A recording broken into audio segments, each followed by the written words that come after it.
डीजीपीडीएम इरफान अली काठिया ने सलाल डैम के हवाले से चलने वाली खबरों पर वजाहत देते हुए कहा है कि इस साल सैलाब का जो पीक आना था वो आ चुका है।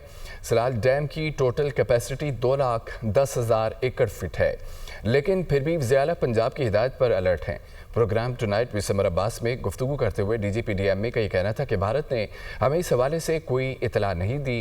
ये कन्फर्म है कि सलाल डैम के पुश्ते खोले गए हैं। कुछ पुश्तों को खोला गया है, लेकिन ये क्योंकि एक छोटा डैम है जिसकी टोटल कैपेसिटी 2,10,000 एकड़ फीट के करीब है और ये 78 किलोमीटर अवे है अपस्ट्रीम हमारा जो मराला डैम है, मराला हेडवर्क है।